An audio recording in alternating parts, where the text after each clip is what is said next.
Hello and welcome, ladies and gentlemen, to the next episode of our Settra the Imperishable campaign.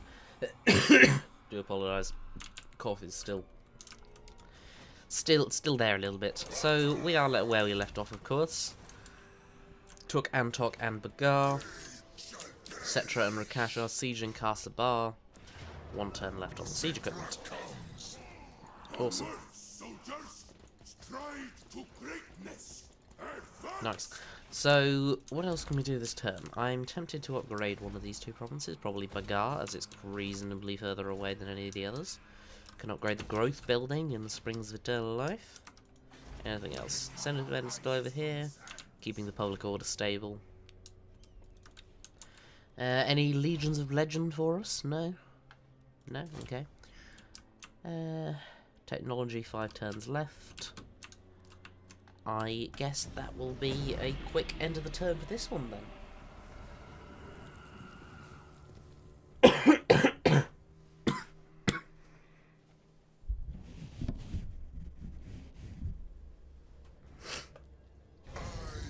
Teclis? What does Teclis want? He wants a trade agreement and he's wanting to give us 1,000 gold, so sure. Excuse me.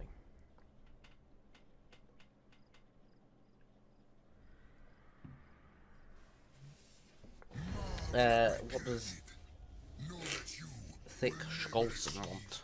He wants a defensive alliance. That's a little bit too permanent for my liking. You're going to be dying relatively soon. I'm going to make all of this nice land here blue, apart from that little red island, because I think it looks aesthetically pleasing. Oh, forgot to speed it up. I do apologise about this cough, ladies and gentlemen. I was hoping it would have gone away by now, which is why there wasn't a video yesterday. I was hoping a nice day of recovery would sort it out, but apparently not. What's he done? He's failed to assault the garrison of Antok, which I'm fairly sure doesn't really have any garrison anyway, since we just took it from the Dune Kingdoms. It would be a bit odd if it had like a full garrison stack. Clan Scryer are declaring war on everybody. Abandoned Sphinx. Despite the best efforts of our chief Necrotect, one of our tombs has started to sink back into the sand once more, before giving up its illustrious arcane secrets. If we do not act quickly to shore up its entrance, we risk losing everything we have thus far gained. So we can reinforce the troops or reinforce the workers. Let's reinforce the troops. I think we can deal with a little bit of casualty replenishment. So, let's get straight into this battle. Nice and early on into the episode. We've got a significant advantage, but I'm going to want to fight this one out anyway. So, I will see you all, ladies and gentlemen, when we get onto the campaign map. Not the campaign map, the battle map. Duh. Hello and welcome back, ladies and gentlemen. We're on this awesome siege map, another one of the great maps designed for the Rise of the Tomb Kings expansion. 23 wins of Magic Reserve, definitely going to be accepting that, no question. Let's have them drop that and move everyone to the back of excuse me. Have everyone move to the back of the spawn. Before we do anything else, let's have a look. Oh, I do apologise. Let's have a look at High King Settra's Tomb Guard. Great ornate shields, golden masks, all the ornate that you might expect of a prince. Ooh. You might expect of a prince, not necessarily of Tomb Guard, so very, very awesome there. We will use them to push the battering ram, I think. Then we'll pop both of the Nekakara warriors either side of them. Then we'll use ungroup. Then we'll use these units to ladder along the wall there. And we'll use these units to ladder along the wall there. We'll grab our entire archer line. There's the Blessed Legion of Still no idea how to say that. Got our Flock of Jaff, Ushabti, Sepulchral Stalkers, Kemrian War Sphinx, and our 2 leaders. Let's start this battle, give it a quick pause. So, we'll put High King Settra's Tomb Guard in against the gatehouse, Nehakara warriors onto either wall. So, it's a large formation they've got here against the wall, and they've seemed to have put all their units along here. So, we'll get these units to climb the wall here, then we'll get these units to climb the wall here. We will get our 3 units that can't really be used for anything else. We'll bring them over to the gate so that we can rush them forwards as soon as the gate is broken. We'll move up our archers relatively close so they can get some nice fire off. And I think that that is everybody who has an order, apart from the Flock of Jaff, who I guess will just move up to there. I do apologise. And let's get this started off then. Ah, and there's the other army. Forgot about that a little bit.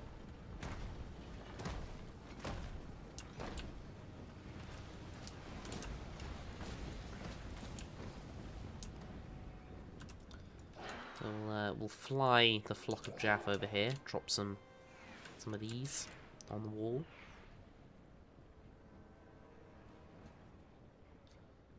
Right about there. Did a little bit of damage, not too bad. Okay, let's throw in another pause while I try and organise these units as well. So it's from the Flock of Jaff onwards. So we'll grab the Nehakara warriors and the Tomb Guard, group them, get them along this wall. Skeleton warriors along that wall. Spearmen here. Archers here.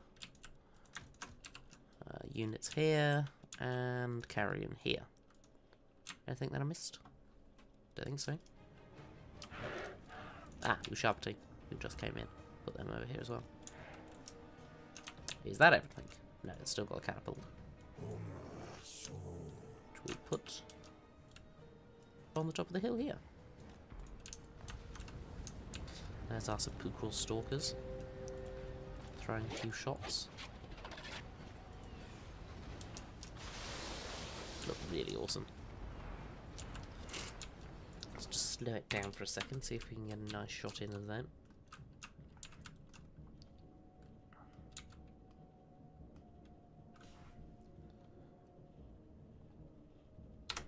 Awesome, awesome, awesome.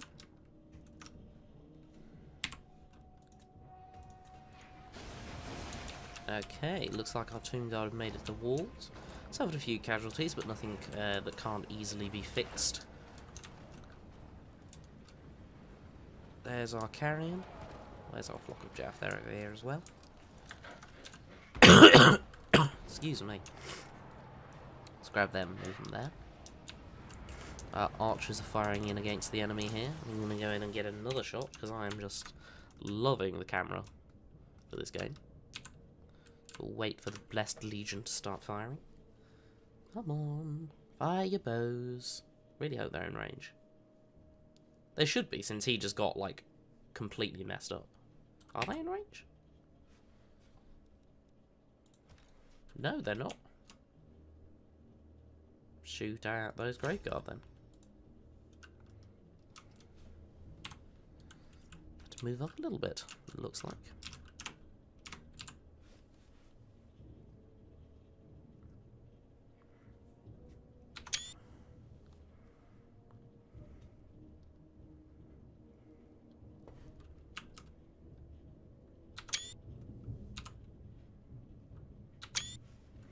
Awesome.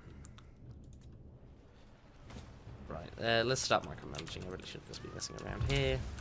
Okay, they're all coming up on the walls. They're all fighting on the walls. Tomb Guard coming up here. Nehakara warriors coming up here. They are losing, but they're fighting Felbats.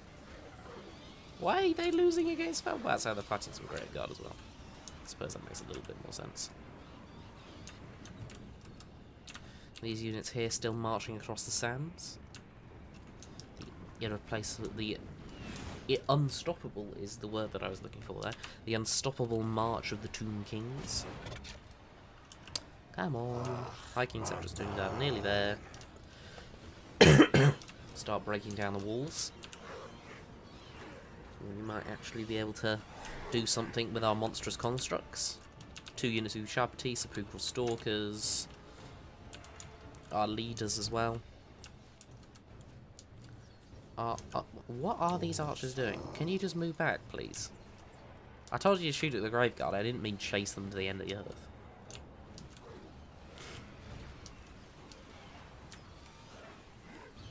Okay, so these Nehakara warriors aren't doing so well. But everywhere else along the line, we are winning the battle. Got a nice pop of regeneration there, and we broke down the gate. So let's grab all of these units and click on the crypt ghouls. And we'll find Hiking Settra's Tombguard. And we'll click on the corpse cart. That anti-large should do wonders there. There's Hakaros charging in against some crypt ghouls. Ushabti following. There's the War Sphinx as well.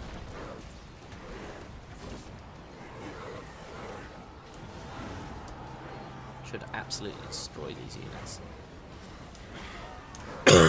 Excuse me. Oh dear. Are the sepulchral stalkers? Are they getting in there as well? There is some. Too many units, I can't find them. There they are. Sepulchral stalkers. Yep, they are engaged as well. Ooh.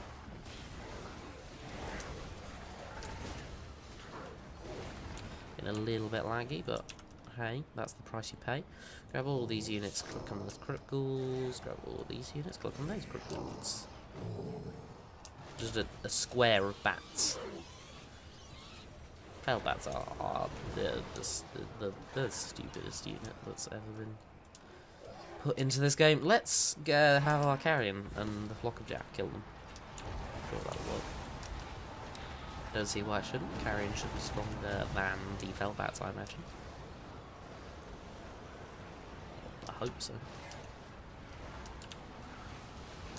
Okay, still getting a nice engagement here in the centre. Taking a little bit of damage from some of the crypt ghouls because they've got that armour piercing, but I think we'll be alright. And get these 2 lords in as well. Buff up our constructs as well with him. There's Usirian's Legion, fighting against some skeletons in the front line. Yep, they're still moving forwards. They're still moving forwards. Excuse me. Looks like we've mostly taken the walls. Wasran is nearly dead. Wasran? Who knows? We'll say Wasran. Wasran. I don't know. Looks like he's going down, taking some damage from some sepulchral stalkers and some Shabti as well. Shouldn't be long now before he's dead. They did engage with their Black Knights, so let's grab the Tomb Guard and put them on the Black Knights. They should do really, really good work against them with their anti-large. Okay, the total unit details isn't working, but I think, you know, they are a halberd unit, so I believe they do have a quite significant anti-large bonus.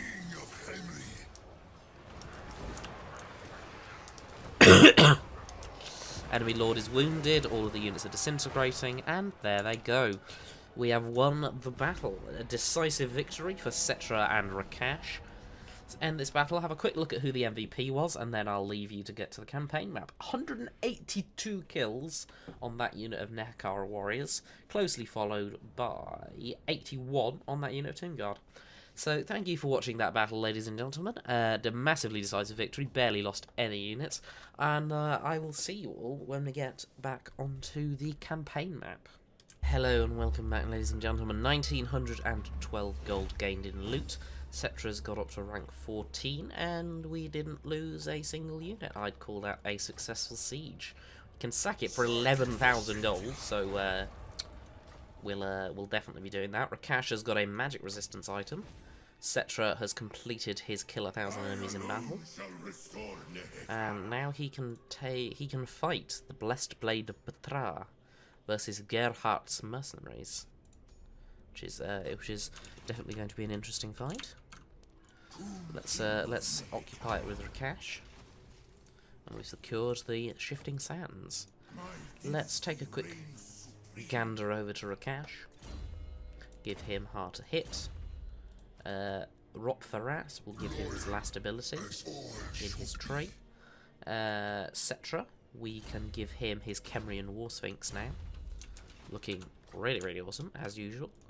Settlement upgrades, Springs of Eternal Life, we'll go for that. We can upgrade the defences in Numas. Can upgrade Al-Haik.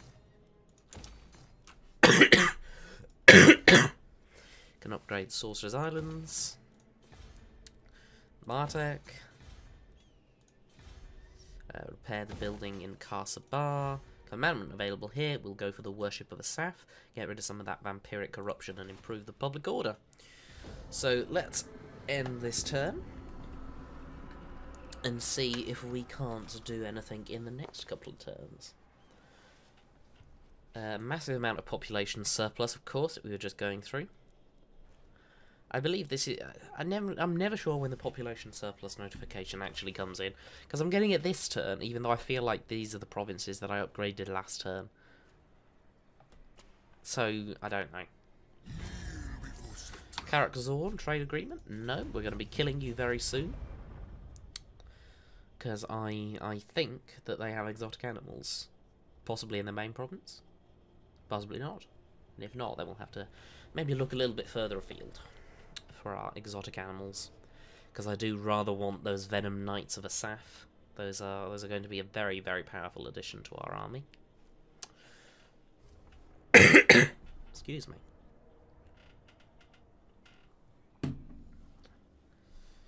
Right. Okay, we're back.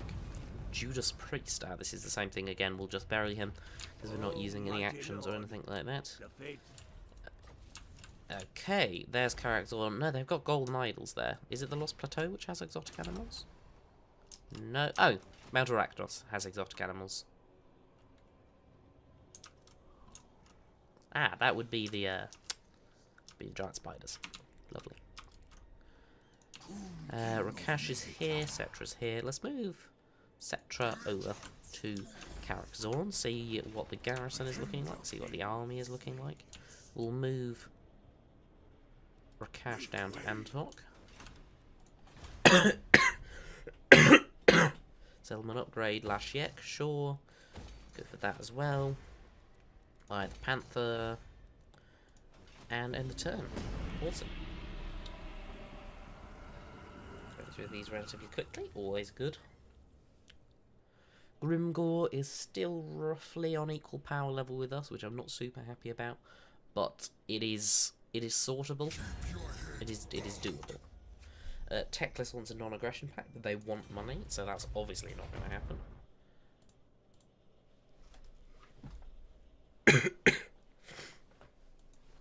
Excuse me.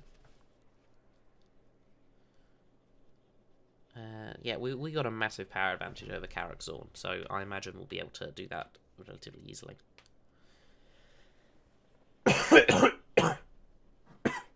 Excuse me.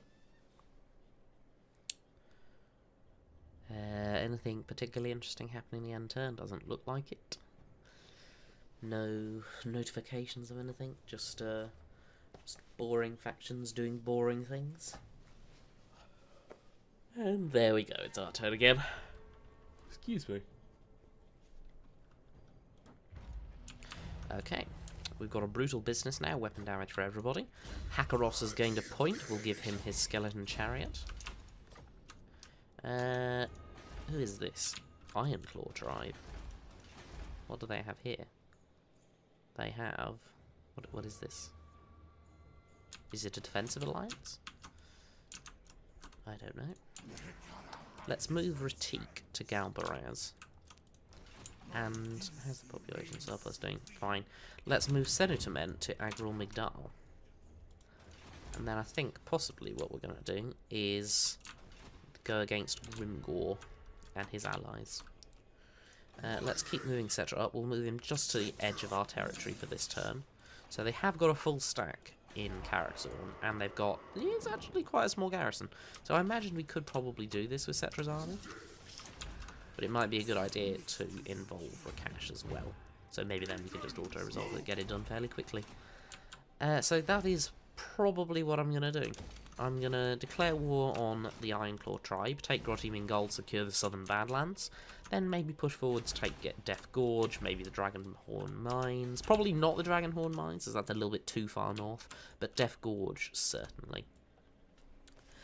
Turn 93, let's end this one. See if we can't make some more expansion opportunities in this episode. Moving into the next episode as well, of course. On a side note, due to well, that I haven't been able to record as much as I would have liked over the last couple of days. So the plan was to give you the Let's Try Stellaris Apocalypse this weekend, but hold on, military access? No. The plan was to give you that this weekend, but unfortunately it doesn't look like I'm going to be able to do that, so it's going to have to be next week. But hopefully it should be next week, and then at some point next week or next weekend you'll get the Let's Try Civ as well. Love that game. If you want to see a Let's Play of that, definitely do let me know. Happy to play that anytime. So yes, that's just a quick update on what's going to happen on the channel over the next couple of weeks, week or so. Entropy increases, Gorgazan. In cities as old as the desert, it is the natural order that even the finest buildings eventually crumble and fall. One of our largest temples has started to collapse, and we fear that it will soon topple, bringing down calamity. Should we reinforce it? So we can gain canopic jars, and we'll have to repair buildings. Yeah, okay, we'll gain canopic jars.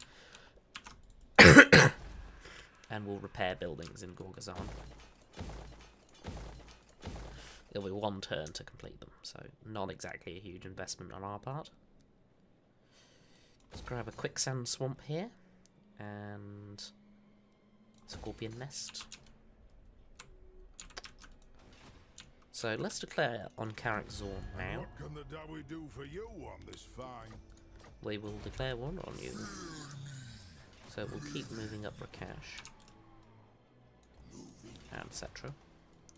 So next turn we should be able to siege the province down. They're not going to move out with that army. It's just all dwarf warriors, and they will get absolutely destroyed by most of our units. One turn left on our technology. That'll enable us to get another army, as if we don't have enough already. 8 turns until population surplus. It'll take 4 turns just to build that, so it's not worth it. Let's end this turn. I really hope that Grimgor doesn't have an alliance with Karakzorn. No, not Karakzorn.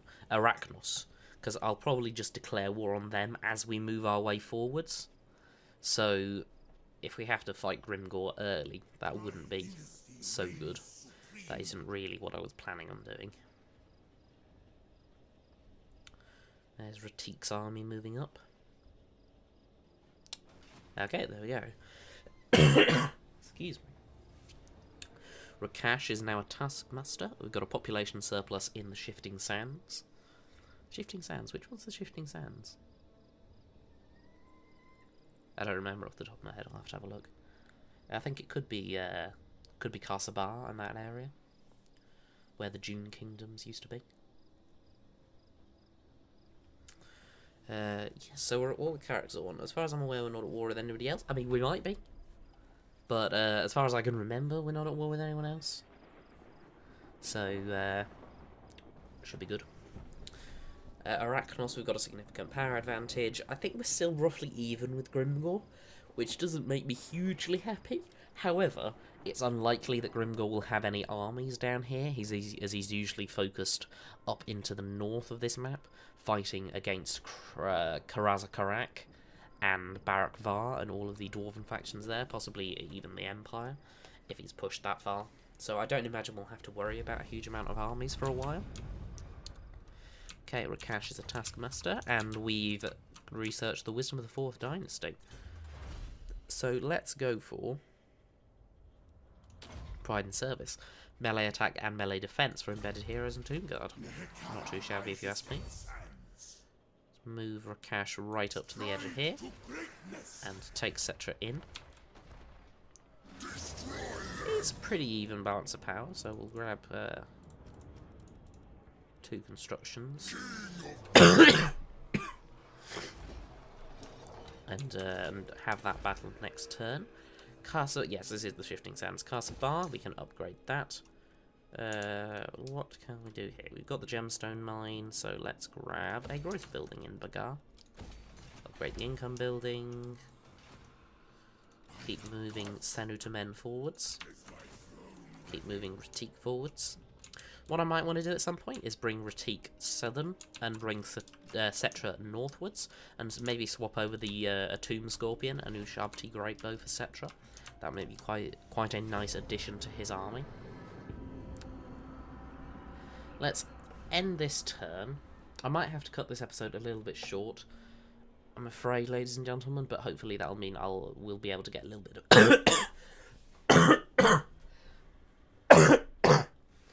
a little bit of a longer episode next time if we do the Siege of Karak-Zorn and push forwards against Arachnos and the other things in the Southerly World Edge Mountains. I do apologise though that this episode does have to be a little bit shorter, but hey, that's the way things go, unfortunately. Come on, quickly. Got a massive population surplus in all of our provinces, because of course we do. When don't we have population surplus? I'm trying to look at the end turn to get an indication of who might be winning in the balance of power in Lustria, but I can see just as many Skaven factions as the start, and just as many Lizardmen, so I don't know what the balance of power is looking like over there. Right, so let's just do the rest of this turn. Rakash, just wander around, mate. Senu to Men, keep moving him up. King Ratik is in Galbaraz. So that is going to be the end of this episode.